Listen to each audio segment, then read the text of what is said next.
करने का हर व्यक्ति के पास समय है, लेकिन जो इस दुनिया को संचालित करता है, जिसको ईश्वर करते हैं, उससे बात करने का किसी के पास समय नहीं है।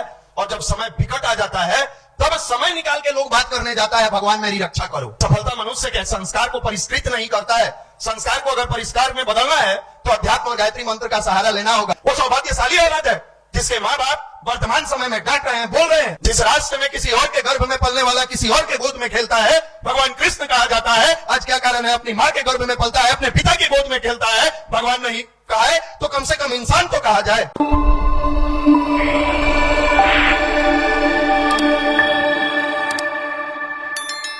अभी बताया जा रहा था गायत्री मंत्र और ध्यान के बारे में। देखिए, आप किस भाव से उसको करते हैं डिपेंड उस पर करता है। जिस मंत्र के बारे में परम पूज्य गुरुदेव, हम सबके गुरु, साधारण तरीके से जीकर अपने जीवन में, और उन्होंने ये प्रूफ किया और लिखे भी है कि बेटा मैंने सोचा कि पहले जुआ मैं खेलता हूं, अगर सफल हो जाएंगे तब लोगों को बताएंगे। तो लोग पूछते थे गुरुदेव किस तरह का जुआ? तो मैंने स्वयं गायत्री जपा, और जब मैं जपना शुरू किया मैंने देखा कि इसमें लाभ ही लाभ है, तब लोगों को बताया। अब पता नहीं कुछ भाई बहन जो आते हैं इस संडे को क्या सोच के आते हैं।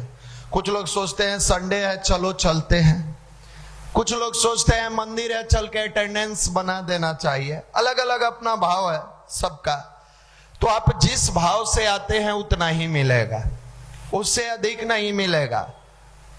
हमेशा शुरू से रहा है, रामायण में भी कहा गया है, जाकी रही भावना जैसी प्रभु मूरत देखी तीन तैसी। और कई बार एग्जाम्पल से भी समझाए हैं हम लोग कि सुबह सुबह एक साधु संत अपने ध्यान के लिए कुटिया से निकल के गए तो कुछ दूरी पर स्नान कर रहे थे, तो उनको पानी में हलचल पता चला। तो अंदर से आत्मग्लानि होने लगा कि बताओ आज हम देर तक सोए रह गए, कोई हमसे पहले यहां जग कर आकर स्नान कर रहा है, हम आज लेट हो गए। तो साधु की भावना पवित्रता वाली थी, तो उन्होंने सोचा कि हमसे पहले कोई जग के आ गया है। और सामने वाला इधर पानी का हलचल देखा तो वो क्रिमिनल था, उसको लगा कि हमसे बड़ा गुंडा कौन आ गया जो हत्या करके सामान लूट के और हथियार धो रहा है। तो उसके मन में वो भाव आया। तो मनुष्य का स्वभाव है, जिसके मन में जैसा भाव आता है उसी चीज के अनुसार चलता है। उसी भाव को नकारात्मक से सकारात्मक रास्ते पर लाने का काम गायत्री महामंत्र करता है। गायत्री महामंत्र दुनिया का एक ऐसा मंत्र है, विश्व का एक ऐसा मंत्र है जो दुनिया के किसी भी चीज की इच्छा रखते हुए अगर व्यक्ति उसका जप करे, धन का करे, वैभव का करे, साम्राज्य का करे, जिस भाव से। और इसका उदाहरण है कि भगवान राम जपे, कृष्ण जपे, भगवान शिव जपते थे। एक रति 24 मिनट का होता है, ऐसा माना गया है कि भगवान कृष्ण 2.5 रति डेली गायत्री मंत्र जपते थे, मतलब 1 घंटा गायत्री मंत्र जपते थे। हम आप घंटों बैठकर मोबाइल देखेंगे, रील्स देखेंगे, लेकिन जब गायत्री मंत्र का समय आता है, घर में छोटे बच्चे को कहिए, बड़े बच्चे को कहिए, महिलाओं को कहिए, युवाओं को कहिए, बूढ़े को कहिए, बुजुर्ग को कहिए, दुनिया की सारी तिक्रम फूफा से, मौसा से, नाना से, गर्लफ्रेंड से, पत्नी से, बच्चा से, दुनिया के अनर्गल लोगों से बात करने का हर व्यक्ति के पास समय है। लेकिन जो इस दुनिया को संचालित करता है, जिसको ईश्वर करते हैं, उससे बात करने का किसी के पास समय नहीं है। और जब समय विकट आ जाता है, तब समय निकाल के लोग बात करने जाता है, भगवान मेरी रक्षा करो। कैसे करें? आपने तो आकर अपने खून के रिश्ते को निभाया धरती पर, और जब संकट आया तब वो गॉड फादर याद आए, तब वो शक्ति याद आई। नहीं मिलता है, ऐसे नहीं मिलता है। और जो समय रहते इस चीज के बारे में जान गए और अपना लिए, वो खाली नहीं रहते हैं। अगर खाली रहते तो 1 लाख से अधिक बार इस मन से हम उदाहरण दिए हैं कि अगर खाली रहना रहता तो साधारण गडेरिया का लड़का शिवाजी नहीं बनते। नास्तिक नरेंद्र विवेकानंद नहीं बनते, पेपर बेचने वाले कलाम नहीं बनते, अर्धनग्न फकीर गांधी नहीं बनते, दलित का बेटा अम्बेडकर नहीं बनते, अनपढ़ गंवार व्यक्ति रामकृष्ण परमहंस नहीं बनते, चौथा पास व्यक्ति पंडित श्री राम शर्मा आचार्य नहीं बनते। ये इनर पावर है। आप कहिएगा कि साइंस इसको प्रूव करता है, बिल्कुल प्रूव करता है। मनुष्य के सकारात्मक और नकारात्मक दोनों सोच के बारे में साइंस भी प्रूव करता है। अरे इस होल्डर है, मनुष्य का शरीर क्या है? होल्डर है। ध्यान के माध्यम से आप क्या करते हैं? ऊर्जा को बढ़ाते हैं, एनर्जी पोटेंशियल लेवल को साइंस की भाषा में अपनी ऊर्जा को पॉजिटिव करते हैं। अब होल्डर में हम 20 वाट का बॉल लगाएंगे, थोड़ा प्रकाश करेगा, 50 वाट का लगाएंगे, उससे अधिक करेगा, 200 वाट का लगाएंगे। ये क्या है? हमने वाट बढ़ाया, मतलब ऊर्जा बढ़ाया, प्रकाश को बढ़ा दिया। हम गायत्री मंत्र के माध्यम से जितना ऊर्जा को बढ़ाएंगे, हमारे जीवन उतना ही प्रकाशित होते जाएगा, हमारा जीवन उतना ही प्रखर होते जाएगा, हमारा जीवन उतना ही सफल होते जाएगा। दुर्भाग्य नहीं समझता है लोग। आज का सबसे दुख भरी बात है कि यह यंग जनरेशन नहीं समझ रहा। दादाजी नहीं समझे चलेगा, फूफा जी नहीं समझे चलेगा, मौसा जी नहीं समझे चलेगा, लेकिन अगर तुम नहीं समझे ना, आने वाले समय में डिप्रेशन के अलावा तुम्हारे पास कुछ नहीं रह जाएगा, कुछ नहीं रहेगा। और इसी को संभालने का काम यह गायत्री परिवार युवा प्रकोष्ठ विगत 31 वर्षों से कर रहा है।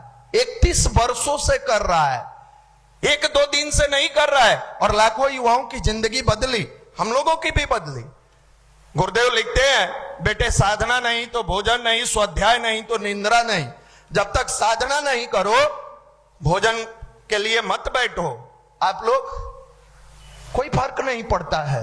और आप भी आशा लेकर बैठे हो कि भगवान की कृपा होती हमको सरकारी नौकरी मिल जाता, हम सफल बन जाते। थोड़ी देर के लिए मान लो कि अगर इस तरीके से तुम्हारे जीवन में सफलता भी आ जाएगी, तुम्हारी स्थिति क्या रह जाएगी? देखे होइएगा, एक वीडियो वायरल हो रहा है, एक बहन जी का ट्रेन में टीटी के साथ के बहस का। देखे है ना, देवरिया से सिवान। सफलता तो उनको भी मिला, सफल तो वो भी है, मिला। टीटी टिकट मांग रहा है तो आप हमको परेशान कर रहे हैं। वाह भाई, इसका मतलब ट्रैफिक पुलिस अगर हेलमेट के लिए कहेगा तो आप लोग कहने लगिएगा, ये लोग कहने लगेंगे कि परेशान कर रहे हैं। मतलब आप शिक्षिका हैं, आप कल के डेट में बच्चों को ज्ञान दीजिएगा, आपसे क्या उम्मीद रखा जाए? यह सफलता मनुष्य के संस्कार को परिष्कृत नहीं करता है। संस्कार को अगर परिष्कार में बदलना है तो अध्यात्म और गायत्री मंत्र का सहारा लेना होगा। और आप किसी भी कौम से हैं, किसी भी धर्म से हैं, किसी भी देवी देवता को मानते हैं, जैसे घर बनाने के लिए नींव की जरूरत होती है, अध्यात्म को बेहतर बनाने के लिए गायत्री मंत्र की जरूरत है। ये जब तक आपके अंदर नहीं आएगा, आप दिवाली में घर साफ करिए ना, अभी देख रहे हैं चारों तरफ सफाई चल रहा है, घर धो दिए, पर्दा धो दिए, बेडशीट धो दिए। कई लोग तो पैकेट में पैसा रहता है, कई बार पैसा समेत पैकेट धो देता है, कई बार ऐसा होता है। लेकिन जिससे लक्ष्मी का आगमन हो रहा है, उस विचार को हमने कभी धोया ही नहीं। जिससे आपकी लक्ष्मी, सरस्वती, दुर्गा सब जागृत होती है, उस व्यवहार को कभी धोया ही नहीं, विनम्र बनाया ही नहीं। व्यवहार में उदंडता, घर की सफाई और लक्ष्मी का आगमन हमें विश्वास नहीं होता है। अगर मनुष्य थोड़ी सी शिक्षा लेकर इतने समझदार है, तो जो सृष्टि का नियंता है बेवकूफ बैठा है कि आपके घर की सफाई कर लेने से, आपके बेड को धो लेने से, आपके बाथरूम को साफ कर लेने से लक्ष्मी का आगमन हो गया। मुझे नहीं पता कि उस समय जो लोग जंगल में रहते थे, हमारे ऋषि महर्षि, वो कौन सी सफाई करते थे। मुझे नहीं पता कि उनके यहां ड्राई वॉश में जाकर कपड़ा धुलाता था कि बड़े लॉन्ड्री में जाया करता था, नहीं पता। लेकिन वो घंटों बैठ के पीपल के पेड़ के नीचे, गंगा के किनारे, अपने आश्रम में अपने मन को धोया, और उसका परिणाम रहा कि आज पूरी दुनिया नतमस्तक होती है। हमारा भारत का अध्यात्म इतना कमजोर नहीं था जितना कमजोर हम लोग समझ लिए हम लोग अपने अध्यात्म को समझ लिए। हमारे जीवन में कष्ट आएगा, भगवान के सामने जाएंगे और एक शर्त रखेंगे। जैसे सट्टेबाजी होता है, वैसे हम सट्टेबाजी की तरह शर्त रखेंगे, भगवान मेरे बेटे को सफल बना दो, तुमको साड़ी चढ़ाएंगे। कई लोग यहाँ आते हैं गायत्री मंदिर में, हे मां गायत्री मेरे बच्चे को सफल बना दो, हम आपको साड़ी चढ़ाएंगे। पूरी दुनिया को साड़ी पहनाने वाले हमारे ईश्वर परमात्मा, भोजन खिलाने वाला यह सृष्टि उन्हीं का, और हम उनसे सौदेबाजी करते हैं कि आप मेरे बच्चे को सफल बना दो, हम साड़ी चढ़ाएंगे। क्या तरीका है। ये लोग भी बहुत डिमांड रखती है। अच्छा दूल्हा खोज दीजिए, जाकी रही भावना जैसी, आपकी भावना अगर जैसा होगा वैसा ही मिलेगा। आपने अगर सत्कर्म किया है तो आपका अच्छे घर में शादी होगा, आपने अगर गलत किया आपका अलग। बहुत बड़ा एक उदाहरण है, यहां से नहीं कह सकते लेकिन उसका एक लाइन बताते हैं। जब छोटे थे तो हम लोग दादाजी के मुंह से सुनते थे, राजा को राजा मिले मिले, सोम के सोम, दानी को दानी मिले। इसके आगे नहीं कहेंगे। सब जानता है, सब जानता है कि आप जिस भाव के होइएगा वही मिलेगा, इससे अधिक नहीं मिलने जा रहा है। फिर भी हम अपनी भावना को नहीं बदल रहे। तो खास करके इस युवा पीढ़ी से निवेदन है, अनुरोध है कि अगर आप चाहते हो कि दिवाली में प्रकाश आए, लक्ष्मी आए, संकल्प लेकर जाना कि जीवन में जो हमारे गुरु जी ने कहा है, साधना नहीं तो भोजन नहीं। एक अन्न का दाना जब तक अपने आप को बेहतर नहीं बनाएंगे नहीं करेंगे।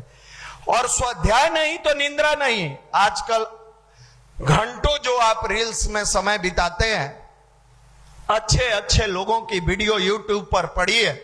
आप टारगेट ले लो कि डेली आधा घंटा ही सही अच्छा प्रवचन सुनना है, अच्छे लोगों का मोटिवेशन सुनना है, अच्छी बातों को सुनना है। और केवल सुनना नहीं है, अपनाना है।